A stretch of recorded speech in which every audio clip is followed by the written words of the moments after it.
The modern history of qigong begins in 1949 with a young Communist Party soldier called Liu Guizhen. After suffering from years of weakness, insomnia and gastric ulcers, he'd returned transformed from a stay in his native village. He reported that he'd been taught Neiyang Gong, inner cultivation exercise, by an old master. Practicing for 102 days by standing in silent meditation, regulating his breath, focusing his mind at the gushing spring acupuncture point on the soles of the feet, and repeating a simple mantra, "My organs move, my mind is still," Liu had recovered his health. Given the intractable health problems in China at the time, his recovery intrigued and gained the support of the local Communist Party. He began to teach a method based on what he had learned and called it qigong. Soon he had opened several teaching and treatment clinics, and in 1953 published a book, The Practice of Qigong Therapy, which eventually sold 2 million copies. However, by the mid-1960s, the tide had turned. Qigong was called a rotten relic of feudalism and the rubbish of history. Those who practice qigong are monsters. Qigong is at the bottom of hell.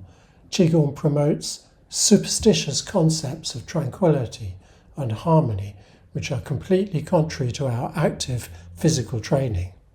Like many hundreds of thousands of others in China, Liu Guizhen was criticized and humiliated, expelled from the Communist Party, sent to a reform through labour camp for re-education, while the staff at the Qigong institutes were made to clean the streets and public toilets.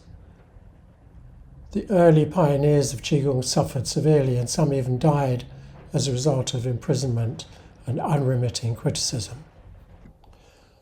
Although Qigong was officially disowned by the state during the Cultural Revolution from 1966 to 1976, one courageous woman, Guo Lin, a professional artist, began to hold classes in public parks, bypassing the state institutions that had hosted and controlled Qigong up to then. Given 6 months to live as a result of cancer, Guo Lin had developed a form of walking Qigong known as Guo Lin New Qigong, based on a practice she had learned as a child from her Taoist priest father. Her anti-cancer Qigong rapidly became famous for its effects on reducing tumours. Suffering regular police harassment, she nevertheless continued to teach, moving from one part to the next, and her methods eventually attracted thousands of students, both in China and abroad. When the Cultural Revolution ended and Qigong became acceptable again, Liu Guizhen and other older Qigong practitioners were rehabilitated by the state, and Guo Lin herself was asked to run official courses at the Beijing Normal University. And now, like seeds sown wherever there was green and open space, Qigong began to blossom. Following Guo Lin's lead, other teachers began to hold sessions in public parks and squares, usually in the early morning. As the official grip steadily loosened, Qigong exploded into a mass practice. As the author David Palmer says in his fascinating book Qigong Fever, at its height in the late 1980s, the Qigong movement may have attracted over 100 million practitioners in some form or another, over 20% of the urban population, making it the most widespread form of popular religiosity in post-Mao urban China. At its height, Qigong fever coursed through all levels of Chinese society. It was reported that every one of the 8 elders of the Communist Party in the late 1980s, including Premier Deng Xiaoping, personally retained several Qigong masters.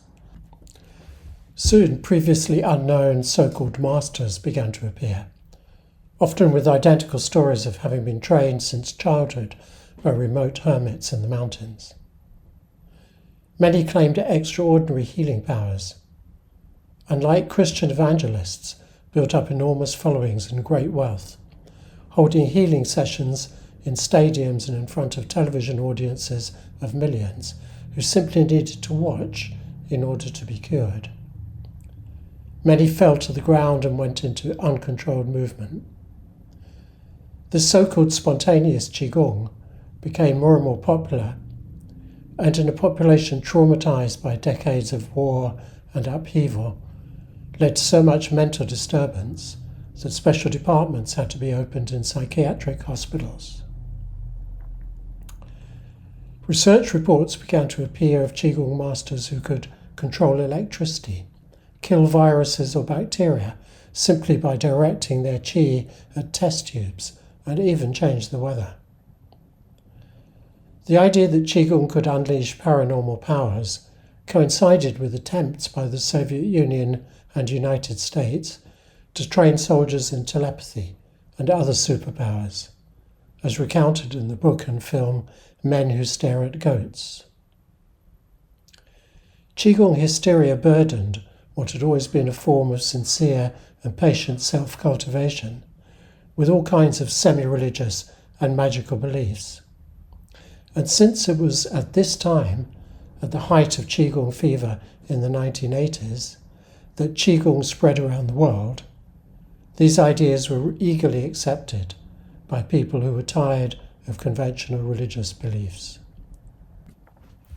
The rise of Falun Gong, a Qigong cult so powerful that it threatened the Chinese Communist Party's grip on power, led to a ruthless crackdown and the Qigong bubble burst. Much of the research that had apparently proved Qigong's paranormal powers was found to be faked, unrepeatable, or simply invented. Qigong has now largely returned to its origins in China as a body-breath-mind cultivation practice, although its popularity among the young has declined with the boom in yoga and gyms and running and Pilates. Modern Qigong is the story of how ancient body-mind-breath practices exploded into popularity and inspired millions of people throughout the world. It is also the story of how Qigong came to be associated with the development of superpowers such as distant healing, telekinesis, and transformation of matter. Qigong is a profound method of self-cultivation. It can build physical and mental health and well-being, connect us to nature and the great yin-yang flow of the universe, and enable us to be more fully human and fully alive. The great 19th century doctor Fei-Bo Xiong said, "There exist no miraculous methods in the world, only plain ones, and the perfection of the plain is miraculous." The renowned internal martial arts master Wang Xiangdai said, "The ordinary is the extraordinary." In my view, the yearning for the extraordinary often obscures the miracle of the ordinary.